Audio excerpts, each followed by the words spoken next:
这争斗的后宫最终逼得老实人逐步黑化，所以他拿银针狠狠地扎向那个该死的女人。华妃去死！只因他被华妃戏弄，又当了对方的歌妓。然而命运的齿轮却在此刻转动，原来贴身宫女竟出卖了他。当皇后收到消息，自然十分高兴，团结敌人的敌人才是她最开心的事。次日一早，皇后就带着各种慰问品来看望此时受了风寒的玲珑。皇后的关怀让人如沐春风，甚至都让玲珑误以为皇后很可能是失散多年的姐姐。记得当时你们入宫，华妃分配居处，打点上下，免有所失误，你也别往心里去。显然这才是皇后的真实目的。随即又表示，每当看到玲珑时，总有一股久违的亲切涌上心头。这话说得相当感人，让玲珑觉得冬天的太阳竟如此温暖。紧接着皇后又表演了她的圣母心，她说老妹身体不是需要卧床好好休息。可玲珑万万没想到，皇后立刻替她掀开了被子，而白色的五谷人偶赫然出现眼前。虽然上面没有任何标注，但皇后知道上面的玉坠出自何处。等宫女离开房间后，玲珑连忙跪求皇后饶过自己，并将前因后果讲述了一遍。敢在宫中行诅咒之术，若被华妃看见了，这条命还要不要？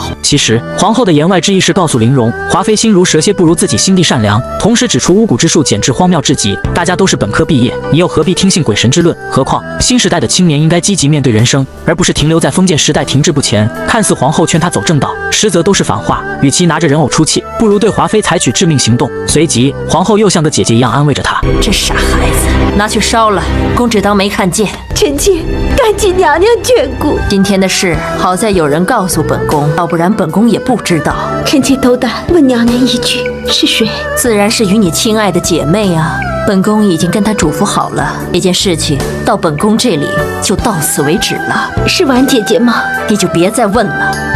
现在养好身体。皇后不仅把玲珑忽悠得感激涕零，还顺带着挑拨了她和甄嬛的关系，更是成功的将玲珑收编到自己团队。玲珑积极站队，也让皇后相当满意。皇后相信玲珑能猜到是谁，所以既能离间她们姐妹，还不用明说，这才是皇后的语言艺术。而一个有经验的管理者，肯定知道恩威并施的道理。于是皇后送给玲珑一张金卡。他说可以点击左下角打开懂车帝，通过车型对比条件选择心仪的爱车，比对不同车型参数配置，还能了解更多购车优惠。它会让你对喜欢的座驾有更全面的认识，并且看车买车不迷茫。事后玲珑不相信是甄嬛出卖了自己，毕竟她对自己的关心绝不像在演戏，因此玲珑将矛头指向最有嫌疑的宝娟。十里八外的东西，奴婢不知道做错了什么。可宝娟怎会承认她是皇后的眼线？她委屈地表示从小跟主子穿一条裤衩，如今无凭无据就断定奴婢投靠国君，着实让奴婢的心蒙上了一层冰雪。再者，经常进入房间的不仅仅是奴婢一人。前几日小主你说冷要换厚被子，可不是菊青进来整理的吗？此刻玲珑想起刚才皇后说过的话，不由得让她怀疑甄嬛居心叵测。